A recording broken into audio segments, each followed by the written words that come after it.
Cinderella's mother died while she was a very little child, leaving her to the care of her father and her step-sisters, who were very much older than herself, for Cinderella's father had been twice married and her mother was his second wife. Now, Cinderella's sisters did not love her, and were very unkind to her. As she grew older they made her work as a servant, and even sift the cinders, on which account they used to call her in mockery Cinderella. It was not her real name, but she became afterwards so well known by it that her proper one has been forgotten. She was a very sweet-tempered, good girl, however, and everybody except her cruel sisters loved her. It happened, when Cinderella was about 17 years old, that the king of that country gave a ball, to which all ladies of the land, and among the rest the young girl's sisters, were invited. And they made her dress them for the ball, but never thought of allowing her to go there. "I wish you would take me to the ball with you," said Cinderella, meekly. "Take you, indeed," answered the elder sister, with a sneer. "It is no place for a cinder sifter. Stay at home and do your work." When they were gone, Cinderella, whose heart was very sad, sat down and cried bitterly, but, as she sat sorrowful, thinking of the unkindness of her sisters, a voice called to her from the garden, and she went out to see who was there. It was her godmother, a good old fairy. "Do not cry, Cinderella," she said. "You also shall go to the ball, because you are a kind, good girl. Bring me a large pumpkin." Cinderella obeyed, and the fairy, touching it with her wand, turned it into a grand coach. Then she desired Cinderella to go to the trap, and bring her a rat. The girl obeyed, and a touch of the fairy's wand turned him into a very smart coachman. 2 mice were turned into footmen, for grasshoppers into white horses. Next, the fairy touched Cinderella's rags, and they became rich satin robes, trimmed with point lace. Diamonds shone in her hair, and on her neck and arms, and her kind godmother thought she had seldom seen so lovely a girl. Her old shoes became a charming pair of glass slippers, which shone like diamonds. "Now go to the ball, my love," she said, "and enjoy yourself. But remember, you must leave the room before the clock strikes 11. If you do not, your dress will return to its original rags. I approve of pleasure, but not of dissipation, and I expect that you will show your gratitude by obeying me." Cinderella kissed and thanked her godmother. Then she stepped into her coach and drove off, with her footman behind, in great style. The fairy, when she was gone, returned to fairyland. Cinderella was received at the king's palace with great respect. The Lord Chamberlain bowed low to her, thinking she must be a very great lady, by her dress and carriage, and he showed her at once into the ballroom.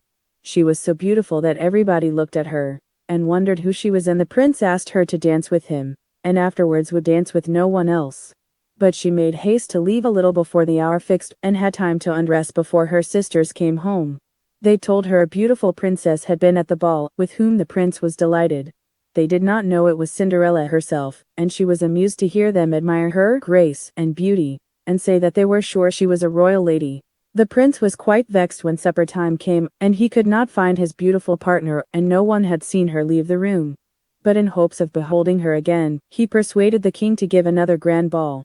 As soon as her sisters were gone to it, Cinderella's godmother arrived. "You were so good and obedient last time, that I shall let you go out again," said she to the young girl. And once more the rat, mice, grasshoppers, and pumpkin, which had gone back to their original shapes after the first ball, were turned into the grand carriage and attendants, and Cinderella, in rose-colored satin and rubies, went to the royal ball. Directly the prince saw her, he asked her to dance, and would have no other partner, and as he led her past her 2 unkind sisters, she saw them look at her dress with envious eyes, and knew that they wished they were as beautiful and as well dressed as she was. But in the midst of her enjoyment, Cinderella remembered the fairy's command, and at 10:30 glided out of the room, and drove home again. Her sisters found her waiting to undress them in her usual rags, and kept her up to tell her how beautiful the unknown princess was, and how well she was dressed. Again the prince was vexed at the sudden disappearance of the beautiful stranger, and once more he persuaded the king to give a grand state ball. "I wonder if Princess Beauty will be there," said the sisters to Cinderella. "We must have new dresses, for she is so splendid. She makes everyone look shabby." Cinderella smiled as she helped them to dress. She was sure the fairy would let her go to the ball too. And she was right. Her godmother, pleased with her obedience, came in good time, and Cinderella, dressed in blue satin and pearls, went in the same style as before. The prince would scarcely let her out of his sight, and Cinderella, who was getting a little spoiled by all the flattery she heard, began to think more of herself, and less of the fairy. So the time stole on, till glancing up at the clock, she saw it wanted only 5 minutes to 11. At once she darted out of the room, and ran through the palace as fast as she could go, but as she reached the hall, she lost one of her precious glass slippers. She did not stop to pick it up, but rushed to the door. Alas, the clock had struck 11. She found no coach, only a pumpkin, and the rat and mice ran quickly away when they saw her, while all her fine dress turned to rags and she had to run home alone, in the darkness of the night. The prince was very much surprised when he missed Cinderella again, and leaving the ball, went in search of her. He asked all the attendants, but no one had seen her, and when inquiry was made of the porter, he said that no one had gone out of the palace except a poor ragged beggar girl. However, the prince's search was rewarded by his finding the glass slipper, which he well knew belonged to the unknown princess. He loved Cinderella so much that he now resolved to marry her, and as he felt sure that no one else could wear such a tiny shoe as hers was, he sent out a herald to proclaim that whichever lady in his kingdom could put on this glass slipper should be his wife. All the great ladies who wished to be a princess tried to put it on, but in vain. Cinderella's sisters tried, but could not get it on, and then Cinderella asked if she might try.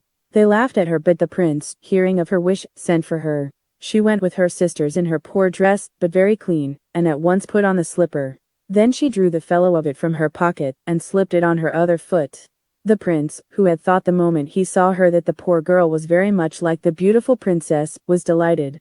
He insisted on Cinderella telling him her story, which she did very modestly, and all listened with wonder.